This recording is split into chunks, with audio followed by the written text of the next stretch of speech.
ये first intention, second intention और third intention, या प्राइमरी सेकेंडरी टर्शरी, क्या मतलब समझ में आता है आपको? कोई बताएगा मेरे को? Wound healing type, first intention, second, सुना है किसी ने ये यहाँ से पहले?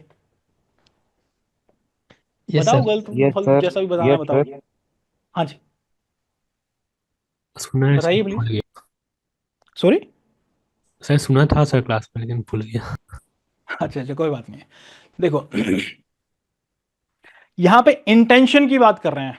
क्या बॉडी की इंटेंशन हो सकती है क्या?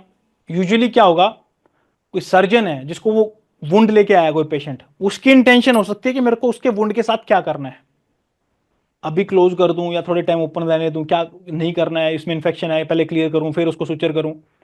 ये इंटेंशन वर्ड क्या शो कर रहा है अपने आप में, कि ये सर्जन के बारे में दिखा रहा है कि उसको वो वुंड अभी क्लोज करना है, थोड़ा रुक के करना है, कि करना ही नहीं है। इंटेंशन तो ह्यूमन बींग के होते हैं ना, मतलब बॉडी के इंटेंशन की थोड़ी बात करेंगे। इंटेंशन क्या हो गया बॉडी के बेचारे, ये तो इंटेंशन थोड़ी ना है इसका। इंटेंशन तो ह्यूमन बींग्स का होता है कि हमारा क्या इंटेंशन है, ठीक है। तो सबसे पहली बात ये याद रखना, जब इंटेंशन की बात आए तो हम एक सर्जन के पास खड़े हुए हैं और वो डिसीजन लेने के लिए खड़ा है कि आपके वुंड को क्लोज किया जाएगा कि नहीं किया जाएगा, या फिर आपके वुंड को अगर क्लोज किया जाएगा तो पहली कंडीशन कि आ जाओ आपके वुंड के मैं सूचरिंग करके इसको क्लोज कर देता हूं, पहला condition, that is first intention. Second intention is, यार आपका जो वुंड है ना वो अपने आप ही हील हो जाएगा, तो मेरे को सूचर लगाने की जरूरत नहीं है, आप मौज मारो कोई दिक्कत नहीं है। ये सेकंड इंटेंशन हुआ। अब थर्ड इंटेंशन क्या होता है, जिसमें फर्स्ट और सेकंड इंटेंशन दोनों को कलेक्टिवली यूज करते हैं। अब बताओ इसका मतलब क्या हुआ? बड़ी कॉमन सेंस की बात है, मतलब छोटी सी बात है, कुछ बड़ी बात नहीं है। क्वेश्चन आते हैं यहां से लेकिन एक दो। कलेक्टिवली मैं बोल रहा हूं यूज किया जाएगा, तो इसका मतलब क्या समझ में आ रहा है?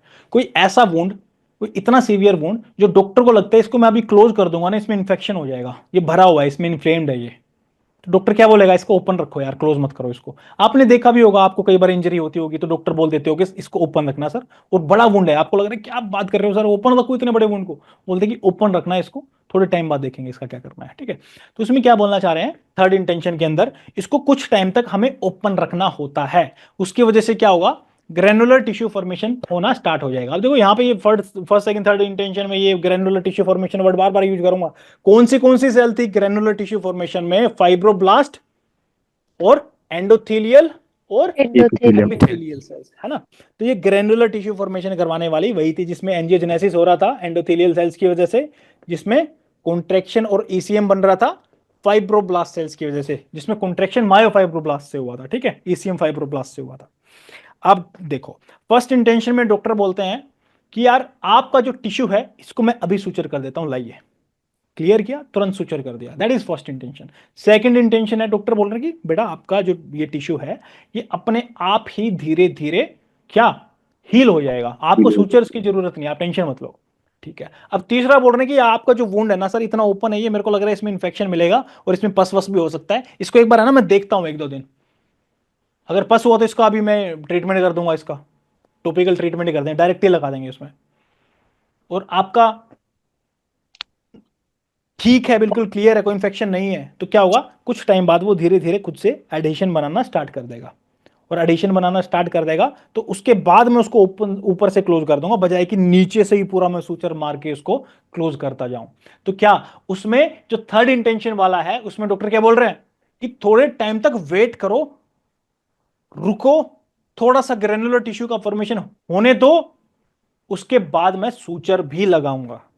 फर्स्ट इंटेंशन में क्या बोलते हैं, आते ही सूचर लगा दी। सेकंड में क्या बोलते हैं कि अपने आप। आपका ऑटोमेटिक हो जाएगा। ग्रेनुलर अपने आप ही हो जाएगा, ग्रेनुलर टिश्यू फॉर्मेशन अपने आप ही हो जाएगा, आपको सूचर्स की जरूरत नहीं है। तो थर्ड इंटेंशन में क्या हुआ, हमने सेकंड कलेक्टिवली। इंटेंशन की तरह वेट भी किया, अपने आप ग्रेनुलर टिश्यू फॉर्मेशन भी होने दिया, और फर्स्ट इंटेंशन की तरह बाद में उसके सूचर फीचर्स भी भी। लगा दिए। ठीक है, क्लियर है बात? Yes sir. अब क्वेश्चन पूछ लो मैं एक दो, यस यस सर। सर। आ जाओ। The type of wound healing in which granulation tissue forms, there is filling of the defect naturally without need to approximate wound edges is known as। Second intention. Second थे sir. Second second intention की first second intention बताओ, logic second answer पूछूंगा। Second. Second second. Second क्यों है भैया? Naturally heal हो रहा है कोई। जरूरत नहीं है, नेचुरली सूचक की जरूरत नहीं है। There is feeling of defect naturally, suture की बात नहीं करी। परफेक्ट, सही आंसर आपका। दूसरे क्वेश्चन पे आओ। Which of the flowing describe a wound healing achieved by secondary sutures? अब बताओ इसका आंसर तो मालूम है। Third intention. Third intention. Yes, sir. Third intention कैसे होगा, इसका आंसर देना मेरे को। हाँ जी, थर्ड इंटेंशन इसका आंसर कैसे जा रहा है? वुंड बताओ। हीलिंग हो रहा है, फिर बाद में फ्यूचर ले रहे हैं सर। Naturally wound wound heal healing हो रहा है और बाद में फ्यूचर ले रहे हैं। सूचर ले रहे हैं। Very good. तो सेकेंडरी सूचर का मतलब क्या बोलना चाह रहा है ये? ऐसा नहीं है कि वुंड पहले हीलिंग, सूचर लगा दिए तो उसके बाद सेकेंडरी लगा दिए। वुंड हील सेकेंडरी का हील होने मतलब के बाद, वुंड हील यस, होने के बाद फ्यूचर ले रहे हैं। परफेक्ट। एकदम से जो ग्रैनुलोमेटस। प्राइमरी सूचर नहीं लगाई कि वुंड हुआ तो एकदम से सूचर लगा दिए, उन्होंने वेट करवाया, उसके बाद सेकेंडरी सूचर लगाए। इट मींस सूचर तो सिर्फ दो में लगते हैं। एक प्राइमरी इंटेंशन में सबसे पहले लग जाता है, वो प्राइमरी होगा, उसको सेकेंडरी क्यों ही बोलेंगे हम। और एक थर्ड इंटेंशन में जो वेट करके लगता है, उसको हम सेकेंडरी सूचर बोल देते हैं। ठीक है जी। अब फैक्टर्स अफेक्टिंग वुंड हीलिंग देख लेते हैं। एक ही स्लाइड है ये, उसके बाद कुछ नहीं है।